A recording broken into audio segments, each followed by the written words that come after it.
Alright, what's going on, guys? I haven't really kept you guys up to date. Um, Basically, I've been busy just trying to thrash and put a motor together because at this point, I only have 2 weeks to get the car done for a no prep race, which by the time I get this uploaded, who knows, it might be only a couple days before I have a no prep race. But anyway,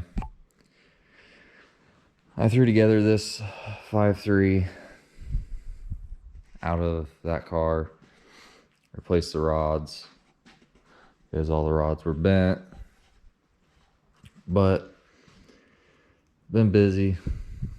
I built this motor, and I built this motor for my cousin, so I've been busy trying to get everything sorted out and get everything done. Take a lot of time. I gotta build a set of heads to put on this motor because I can't use my heads off that 6-liter over there. So I probably won't film much of putting anything together or anything like that. Most likely just be when I get the car put back together and running. And I'll also do a video of, which it might be this same video, of all the steering components and everything like that, because everybody is asking how that works. So I'll update you guys here in a little bit. Alright, well, got a motor put together. It's a Gen 4 5.3. It's got a set of 243 heads on it. The same cam that was in my 6-liter. Push rods, valve springs, just the normal stuff. The only thing really changed is the heads, and then now I got a 5.3 instead of a 6-liter, so we're gonna be down a little bit of power. Alright, the guys have been asking over and over and over again how I did the steering.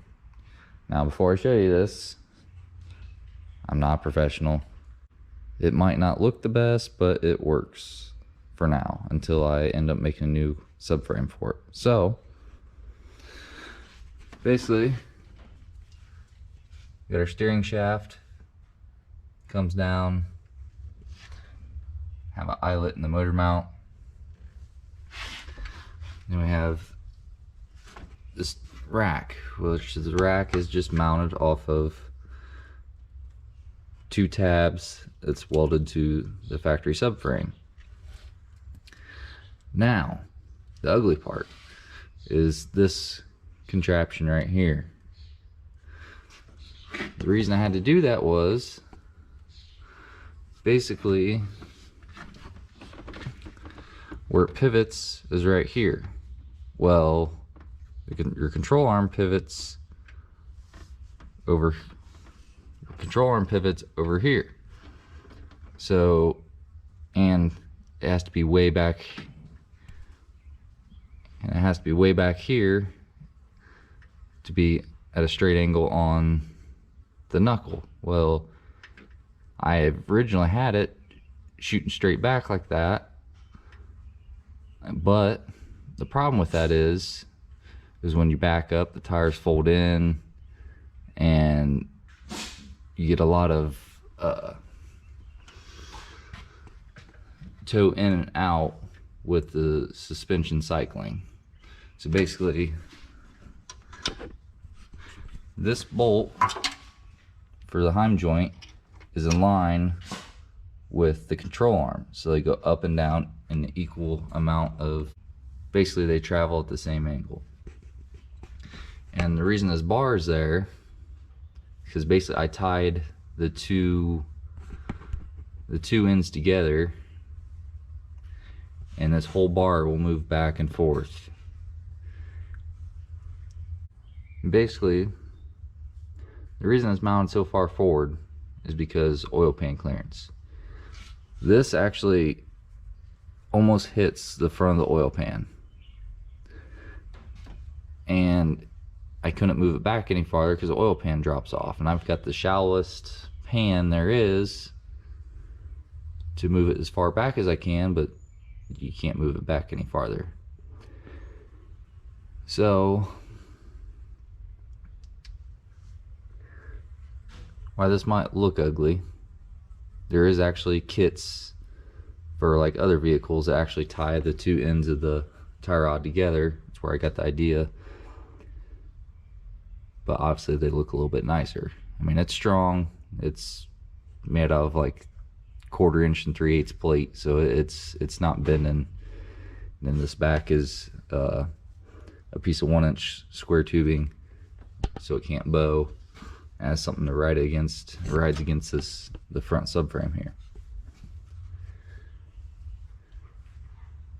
So eventually, I'd like to make a new subframe for this car and mount it in the back where it used to be. But that's going to take a lot of fabrication and time that I do not have. And as for the people asking about the motor mounts, I got a bunch of wires and stuff here, but basically the factory motor mounts are right here, and over here I just ran made some brackets off of the factory mounts there, and it works pretty good. So one of these days I'll make me a new subframe.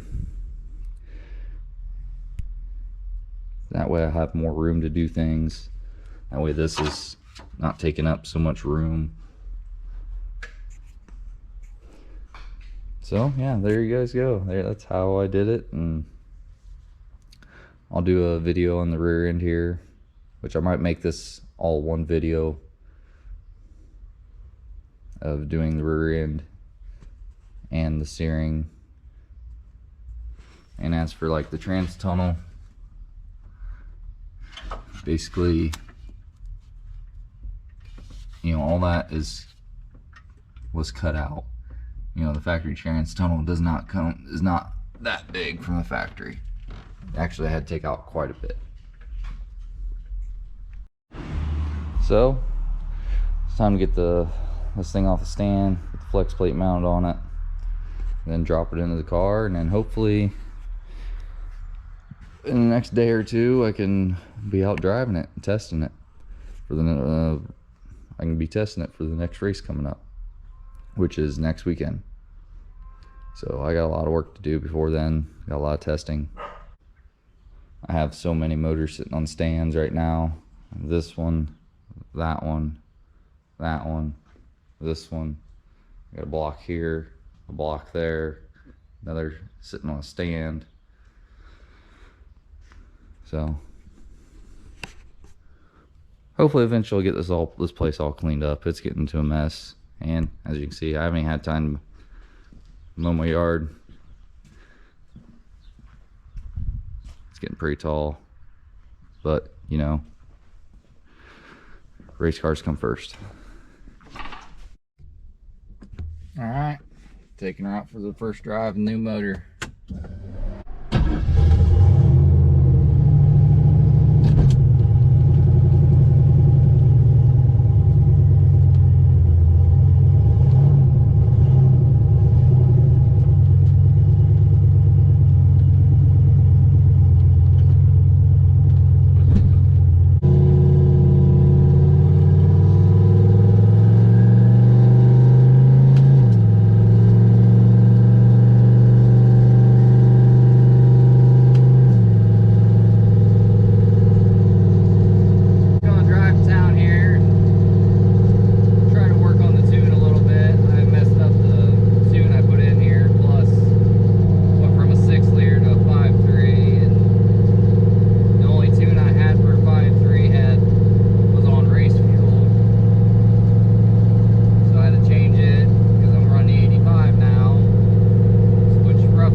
So we're gonna hook the computer laptop up to it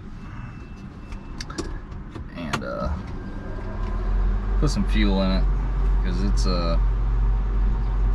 when I just barely get on it, it's like 16, 17, 18 to 1, and that's not good. Go get me something to eat here. Just everyday streetcar things.